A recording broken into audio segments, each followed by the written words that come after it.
Hey there! Is today your first time here? Or maybe your first time in a while? If so, maybe you're wondering exactly who we are and what this church is all about. Well, we'd like you to know that we're a group of ordinary people who are on an amazing journey together, following Christ. Our guide is the Bible because it's the divinely inspired Word of God, and it will never take us in the wrong direction. Along the way, we hope you'll see that we are welcoming and spiritually passionate, and that getting to know you is a big deal to us. We know that the road is rough sometimes, but we'll work really hard to bring you practical and relevant messages to equip and encourage you through life's ups and downs. We want you to know that we care about this community, and we believe that it's our job to make it a better place. So, no matter who you are or where you've been, we're glad you're here with us today, and we hope that you'll join us on our journey, following Christ and living out His plan for us. So, welcome to church.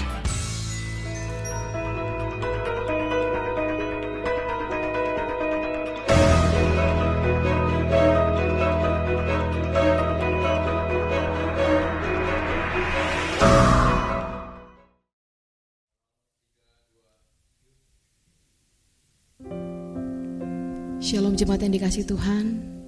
Mari bersama-sama kita memuji dan menyembah Tuhan dengan sukacita dimanapun kita berada saat ini. Kita memberikan yang terbaik buat Tuhan, amin. Sebab kami percaya Tuhan Kaulah perisai di dalam hidup kami Tuhan.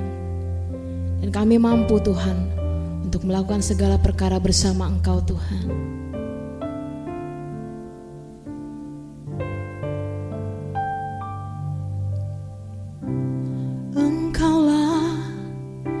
Perisaiku saat badai hidup menerpaku, firman-Mu di dalamku, tenangkan jiwaku, ku kan berdiri di tengah badai dengan kekuatan yang Kau berikan. Sampai kapanpun ku kan bertahan, karena Yesus selalu menopang hidupku.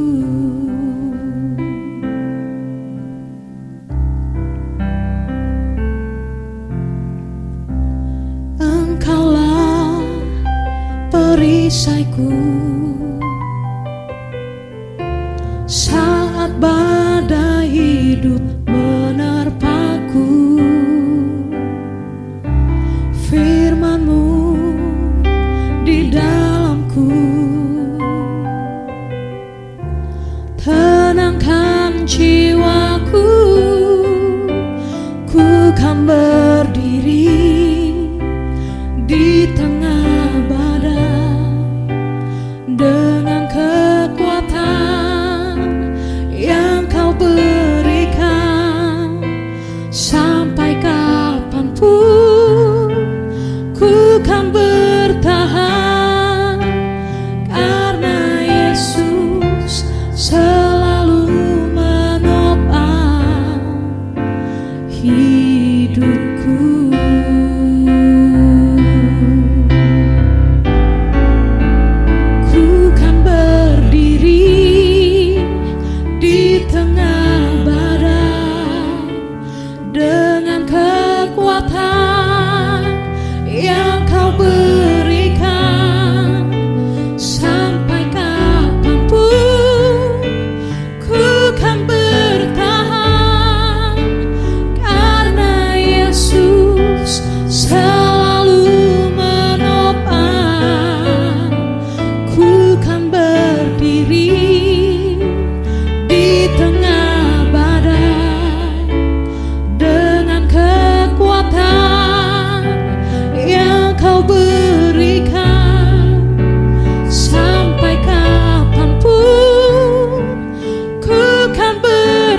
hidupku. Oh, terima kasih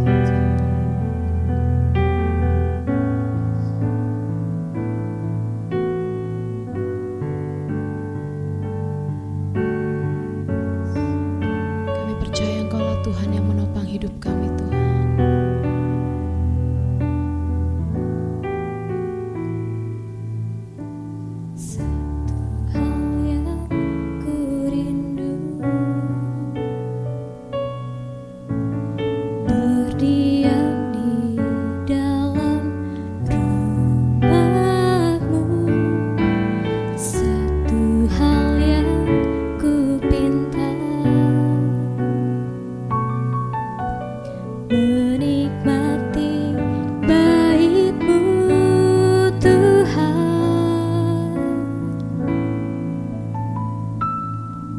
Lebih baik satu hari di pelataran-Mu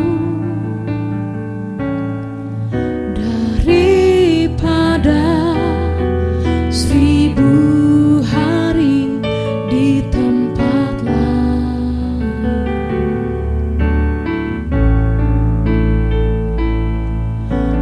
Memuji-Mu, menyembah-Mu, Kau Allah yang hidup, dan menikmati semua kemurahan-Mu. Mari bersama-sama katakan, lebih baik satu hari di pelataran-Mu daripada 1000 hari di tempat lain.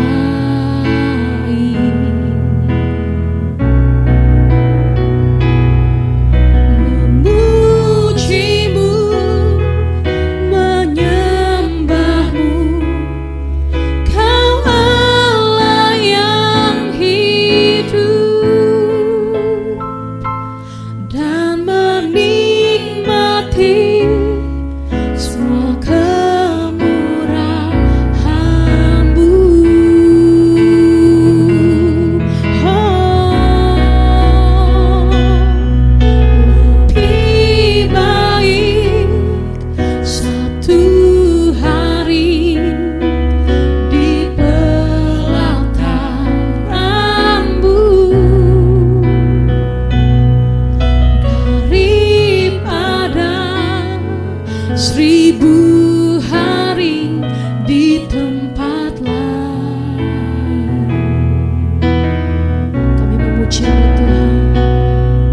Memuji-Mu, menyembah-Mu, Kau Allah yang hidup, dan menikmati semua kemurahan-Mu.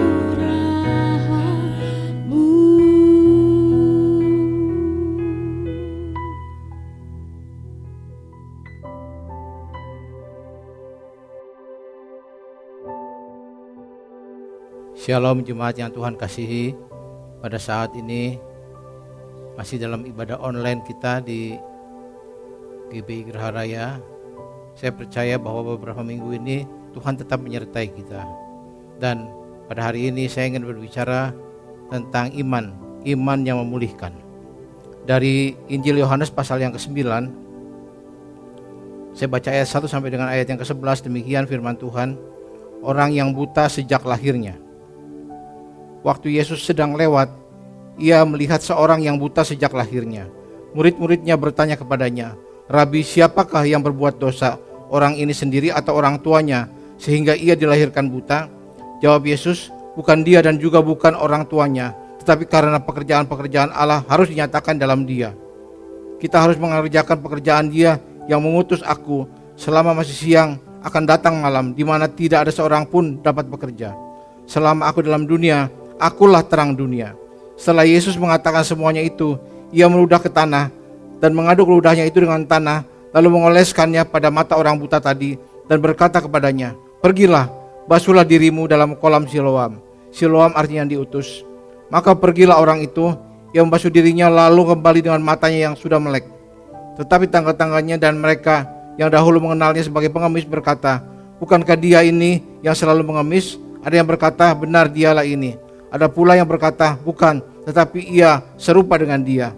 Tetapi orang itu sendiri berkata, "Benar, akulah itu." Kata mereka kepadanya, "Bagaimana matamu menjadi melek?" Jawabnya, orang yang disebut Yesus itu mengaduk tanah, mengoleskannya pada mataku dan berkata kepadaku, "Pergilah ke Siloam dan basuhlah dirimu." Lalu aku pergi dan setelah aku membasuh diriku, aku dapat melihat. Amin. Nah, saudaraku yang Tuhan kasih, penulis Injil Yohanes ini dalam narasinya pasal yang ke-9, ia menceritakan tentang seorang yang buta sejak lahirnya, yang setiap hari meminta-minta di pinggir jalan. Dan satu hari Yesus lewat di situ dan dia tetap masih meminta-minta di pinggir jalan. Ada dua pandangan tentang orang yang lahirnya itu buta dalam masyarakat Yahudi pada saat itu. Orang yang lahir buta itu ada dua pandangan. Yang pertama, dia lahir buta karena kutukan nenek moyang. Pandangan yang kedua adalah dia lahir buta itulah karena dia adalah anak haram atau anak yang tertolak. Itulah sebabnya murid-murid Yesus bertanya kepadanya, "Rabi, siapakah yang berbuat dosa? Orang itu sendiri atau orang tuanya yang berdosa sehingga anak itu dilahirkan buta?" Tetapi jawab Yesus berkata bahwa bukan dia dan juga bukan orang tuanya, tetapi supaya pekerjaan-pekerjaan Allah dinyatakan di dalam dia. Nah, saudaraku yang Tuhan kasih, bahwa kalau kita berbicara dari perikop ini dari ayat 1 sampai dengan ayat 41, penulis Injil Yohanes membawa kita kepada suatu pemahaman tentang proses iman.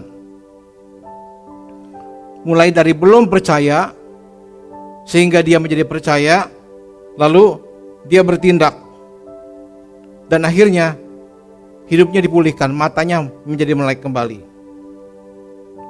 Nah, saudaraku yang Tuhan kasih, bahwa pada hari ini kita akan sama-sama belajar tentang iman yang membawa pemulihan. Minimal ada 3 hal yang dapat kita pelajari hari ini agar kita memiliki iman yang memulihkan. Yang pertama, iman itu timbul dari pendengaran. Di dalam surat Roma pasal yang ke-10 ayat yang ke-11 ayat yang ke-17 berkata, "Jadi iman timbul dari pendengaran dan pendengaran akan firman Kristus." Saudara, orang yang buta itu yang sehari-hari duduk di pinggir jalan, dia meminta-minta, dia tidak dapat melihat. Tetapi saya percaya dia dapat mendengar.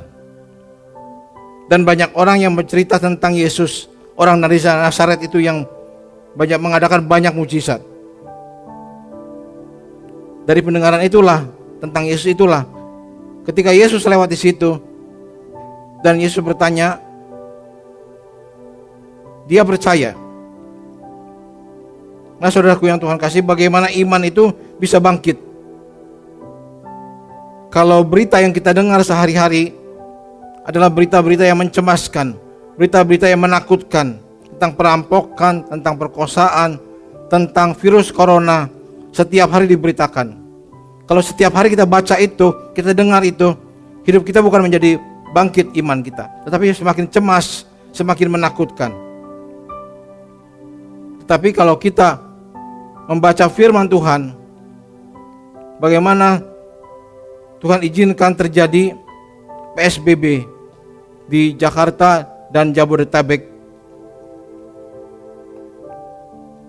Dalam kesempatan seperti ini, pemerintah menghimbau kepada masyarakat semua, termasuk kita orang-orang percaya, supaya kita tinggal di rumah, supaya bekerja di rumah, belajar di rumah, dan beribadah di rumah. Begitu banyak waktu yang disiapkan di setiap hari di rumah. Saya setiap hari, inilah sebuah kesempatan bagaimana kita membaca firman Tuhan. Firman Tuhan itu adalah isi hatinya Tuhan. Dari firman Tuhan itu bangkit iman. Iman yang luar biasa, yang bukan dari dunia ini, tapi iman yang dari Tuhan sendiri. Memang kita harus tahu apa yang terjadi di sekitar kita melalui berita-berita di televisi, melalui media sosial. Memang itu kita harus tahu. Tetapi kita tidak mendapatkan iman dari berita-berita itu. Justru ketika kita membaca firman Tuhan, disitulah bangkitlah iman kita. Nah, saudaraku yang Tuhan kasih, surat 2 Korintus pasal 3 ayat yang ke-16 berkata, 2 Timotius pasal 3 ayat 16 berkata, segala tulisan yang diilhamkan Allah itu memang bermanfaat untuk mengajar, untuk menyatakan kesalahan, untuk memperbaiki kelakuan, dan untuk mendidik orang dalam kebenaran. Saudara, di dalam kata tulisan yang diilhamkan Allah, apa itu? Tulisan yang diilhamkan Allah adalah Alkitab, dari perjanjian lama sampai perjanjian baru, dari kitab Kejadian sampai kitab Wahyu, itu adalah tulisan yang diilhamkan Allah. Kata diilhamkan Allah dalam bahasa aslinya memakai kata theos, penius, tos. Terdiri dua kata, theo and penio. Theo itu Tuhan, penio itu nafas. Jadi penius tos, theos penius tos adalah nafasnya Tuhan, isi hatinya Tuhan. Saudaraku, kalau kita diizinkan Tuhan setiap hari masih tinggal di rumah selama beberapa minggu ke depan, ambil kesempatan ini supaya kita bisa berdialog dengan Tuhan melalui pembacaan firman Tuhan. Kita mendengar suara Tuhan melalui firman Tuhan. Nah, saudaraku yang Tuhan kasih, Mazmur pasal yang pertama berkata begini, berbahagialah orang yang merenungkan Taurat itu siang dan malam. Ia akan menjadi seperti pohon yang ditanam di tepi aliran air, yang menghasilkan buahnya pada musimnya, yang tidak layu daunnya, dan apa saja yang diperbuatnya berhasil. Nah, saudaraku yang Tuhan kasih, mari setiap hari, seperti kita perlu makan setiap hari, demikian juga rohani kita perlu firman setiap hari yang menguatkan kita, yang meneguhkan kita, yang membangkitkan iman kita. Hal yang kedua adalah tindakan iman atau ketaatan. Dalam ayat yang ke-6 dan ke-7, setelah Yesus mengaduk ludah dengan tanah itu, dia mengoleskannya kepada mata orang buta itu. Lalu Yesus berkata, pergilah, basuhlah dirimu di dalam kolam Siloam. Maka pergilah orang itu, membasuh dirinya. Dia berjalan menuju ke Siloam, walaupun matanya masih buta. Ini yang saya maksudkan dengan tindakan iman. Orang yang buta itu pergi melangkah dan bertindak, sehingga terjadi mujizat dan matanya akhirnya dapat melihat. Saudara, Yakobus pasal 2 ayat 17 berkata bahwa demikian juga halnya dengan iman. Jika iman tidak disertai perbuatan, maka iman itu pada hakikatnya adalah mati. Saudara, bagaimana iman orang yang buta itu? Dia bangkit setelah dia bertindak, dia pergi ke kolam Siloam, dia melakukan apa yang diperintahkan oleh Tuhan.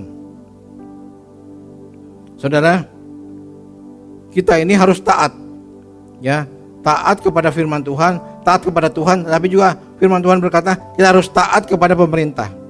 Karena di dalam Roma pasal yang ke-13 ayat yang pertama berkata, tiap-tiap orang harus taat kepada pemerintah yang di atasnya. Sebab tidak ada pemerintah yang tidak berasal dari Allah, dan pemerintah-pemerintah yang ada ditetapkan oleh Allah. Anjuran pemerintah supaya kita hari-hari ini stay at home. Bagaimana kita tinggal di rumah saja. Dan saya percaya saudara, ini ada maksud Tuhan, ada rencana Tuhan, ada tujuan yang baik buat kita. Selama beberapa minggu ke depan, kita sama-sama masih tinggal di rumah. Kita baca firman di rumah. Kita berdoa di rumah. Saudara, dan kita bertindak. Kita bertindak dan kita taat kepada perintah Tuhan. Kita taat kepada anjuran pemerintah untuk tinggal di rumah. Satu contoh di dalam kitab Yosua pasal 2 itu, di mana Yosua mengutus 2 orang pengintai untuk memata-matai ke benteng Jericho. Pergilah orang itu dan dia sembunyi di rumahnya Rahab. Rahab tahu bahwa satu saat benteng Jericho ini akan hancur, akan dikuasai oleh tentara-tentara Israel. Lalu setelah dia bersembunyi. Rahab bilang, tolong aku, kalau sampai tentara Israel menguasai benteng Yeriko, selamatkan kami. Lalu pengintai itu berkata, oke, ya, kamu dan keluargamu tetap tinggal di rumah. Semua bapamu, ibumu, saudara-saudaramu tinggal di rumah ini. Jangan pergi ke tempat yang lain. Ikatkan satu benang merah kermisi, benang kermisi di jendelamu. Nanti kalau tentara Israel masuk untuk menghancurkan benteng Yeriko, engkau tidak dibunuh, engkau tidak diserang. Rahab melakukan itu, saudara. Dia stay at home. Dia tinggal di rumah. Dan ternyata ketika tentara Israel menghancurkan benteng Yeriko, Rahab dan keluarganya diselamatkan. Dia tidak mati. Saudara, bagaimana kita harus taat bertindak? Kita harus ada tindakan iman yang kita lakukan. Kita percaya bahwa Tuhan sedang bekerja pada hari-hari ini, di mana kita tinggal di rumah, ada maksud dan rencana Tuhan. Dan Tuhan mau bekerja dengan luar biasa. Jadi hal yang kedua adalah tindakan iman. Bagian yang ketiga, bagian yang terakhir adalah kesaksian iman. Kalau kita membaca dalam ayat yang ke-8 sampai 11, orang yang disembuhkan itu pulang ke rumah orang tuanya dengan matanya yang sudah melek. Dia tidak mengemis lagi. Orang-orang di sekitarnya, tetangga-tetangganya berkata, bukankah ini orang yang mengemis itu? Bukankah orang ini yang buta itu? Ada yang berkata, oh bukan, mirip saja. Tetapi orang itu sendiri berkata, akulah itu. Lalu orang-orang bertanya, tetangganya bertanya, bagaimana matamu menjadi melek? Lalu dia menceritakan, dia menyaksikan bagaimana Yesus menyembuhkan dia. Nah, saudaraku yang Tuhan kasih, bahwa Tuhan mau supaya ada selain tindakan iman, kita harus bersaksi. Di dalam Kisah Rasul pasal yang pertama ayat yang ke-8 berkata, tetapi kamu akan menerima kuasa kalau Roh Kudus turun ke atas kamu, dan kamu akan menjadi saksiku di Yerusalem, di seluruh Yudea, Samaria, sampai ke ujung bumi. Saudara yang Tuhan kasih, bahwa inilah yang Tuhan inginkan setelah kita terima pemulihan, setelah kita terima mujizat Tuhan, kuasa Tuhan dinyatakan dalam hidup kita. Kita harus bersaksi, kita harus menjadi saksi, supaya orang-orang yang lain bisa mendengar hidup kita, melihat hidup kita, sehingga orang percaya kepada Yesus. Saudara, saya percaya bahwa orang yang tadinya buta ini, yang mengemis setiap hari, akhirnya dia tidak mengemis lagi.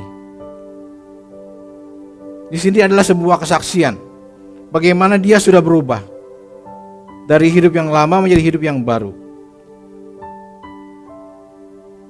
Karena surat 2 Korintus pasal yang ke-5-17 berkata, jadi siapa yang dalam Kristus, dia adalah ciptaan yang baru. Yang lama sudah berlalu, yang baru sudah datang. Apa yang baru itu? Yang baru itu adalah karakter Kristus, karakter yang baru, gaya hidup. Sehingga kita menjadi saksi, bukan bersaksi. Bersaksi itu hanya bicara, tetapi menjadi saksi itu adalah bagaimana orang melihat gaya hidup kita. Surat 1 Korintus pasal 3 berkata begini, kamu adalah surat pujian yang tertulis dalam hati kami, yang dikenal dan dapat dibaca oleh semua orang. Orang-orang di luar sana akan membaca hidup kita, akan membaca kehidupan kita. Orang Kristen seperti itu, keluarganya seperti itu, bisnisnya seperti itu. Nah, saudaraku yang Tuhan kasih, menjadi saksi itu berbagi hidup dengan orang lain, supaya orang lain juga bisa diselamatkan. Bagaimana orang yang buta itu menjadi saksi, sehingga dia tidak lagi kembali kepada hidup yang lama, meminta-minta. Satu kali, mungkin ada lebih dari 10 tahun yang lalu, saya lewat di lampu merah perempatan Cempaka Putih. Saya lihat di depan mobil saya ada orang meminta-minta. Orang meminta-minta, orang itu meminta-minta itu buta, tetapi dia yang dia gendong itu orang lumpuh. Jadi 2 orang yang gendongan, satu buta menggendong yang lumpuh. Di depan mobil saya dia kasih uang. Satu lagi, sebelum masuk sampai ke mobil saya, tiba-tiba lampunya hijau. Tapi sebelum lampu hijau itu ada trantip, ada polisi menertibkan itu para meminta-minta di pinggir jalan itu. Ternyata apa yang terjadi? Di perempatan Cempaka Putih itu terjadi mujizat. Yang buta melihat, yang lumpuh berjalan, tiba-tiba yang digendong itu dia lompat lari. Yang sepura-pura buta itu juga lari. Ternyata dia pura-pura buta untuk dapat meminta-minta di pinggir jalan. Tetapi orang yang buta ini saya percaya dia tidak meminta-minta lagi. Ada perubahan dalam hidupnya yang bisa dilihat banyak orang. Nah saudaraku yang Tuhan kasihi, kesaksian iman itu sangat penting. Bagaimana hidup kita itu harus menjadi saksi. Seperti dalam Matius pasal 28 ayat 19, di mana ini adalah amanat agung Tuhan Yesus. Karena itu pergilah, jadikanlah segala bangsa muridku, baptislah mereka dalam nama Bapa, Anak dan Roh Kudus. Nah saudaraku yang Tuhan kasih, bahwa inilah kesempatan hari-hari ini di mana terjadi virus corona. Ada kesempatan buat kita untuk menjadi saksinya Tuhan. Bagaimana pola hidup kita, bagaimana orang bisa melihat kehidupan rumah tangga kita, melihat bagaimana kita dalam kondisi seperti ini taat kepada Tuhan, dan kita tetap melakukan firman Tuhan dan berbagi dengan orang lain. Ada kesempatan supaya saya mendorong jemaat semua, kita kumpulkan dana diakonia, ya, untuk apa? Untuk berbagi dengan lingkungan kita. Di lingkungan gereja, di depan gereja itu banyak tukang-tukang ojek yang mangkal di situ. Ada tukang penyapu jalan, banyak orang-orang yang kehilangan pekerjaan. Mereka-mereka yang bekerja secara informal. Di depan gereja banyak tukang ketoprak lewat, ada tukang gado-gado lewat, ada tukang bakso lewat. Hari-hari ini mereka tidak lagi bisa menghasilkan uang. Apa yang bisa kita lakukan? Kita harus menjadi saksi Tuhan, menjadi berkat, bahwa orang percaya itu boleh menjadi berkat, berbagi hidup dengan orang lain.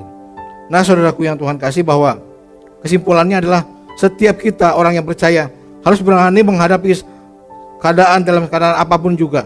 Seperti yang terjadi saat ini, di mana iman kita itu harus bangkit. Untuk itu ada 3 hal yang membuat iman kita bangkit dan memulihkan hidup kita. Yang pertama, iman itu timbul dari pendengaran. Pendengaran akan firman Tuhan.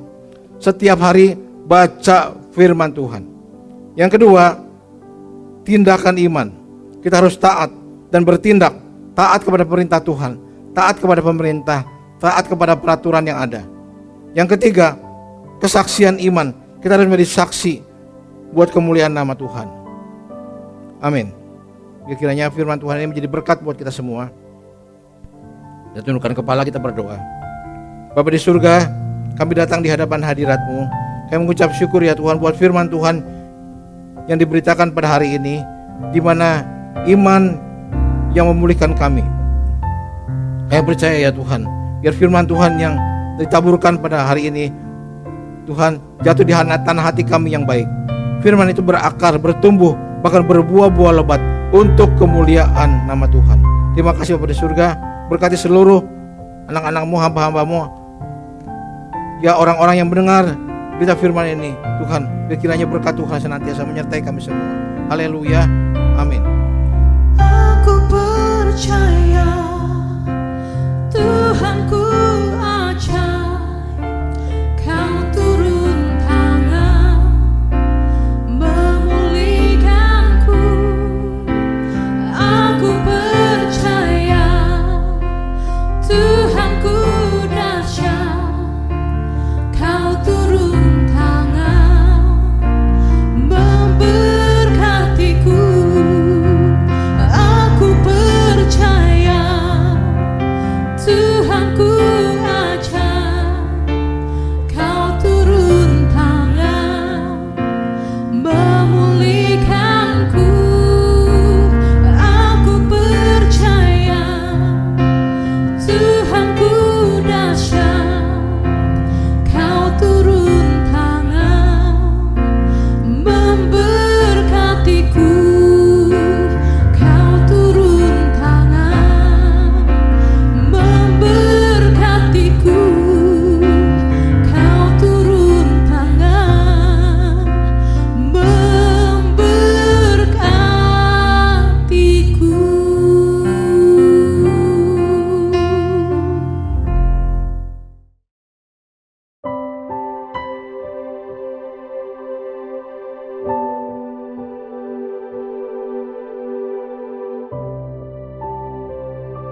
Saudara-saudara, semua Anda yang ada di rumah bersama dengan keluarga, mari kita siapkan hati kita. Terimalah segala berkat, rahmat dan anugerah dari Allah Bapa di surga, cinta kasih yang sempurna dari Tuhan kita Yesus Kristus, serta persekutuan yang manis dan kuasa Roh Kudus mulai saat hari ini sampai Maranatha. Dalam nama Bapa dan Roh Kudus, dalam nama Tuhan Yesus Kristus bersama kita berkata, amin. Puji Tuhan, haleluya.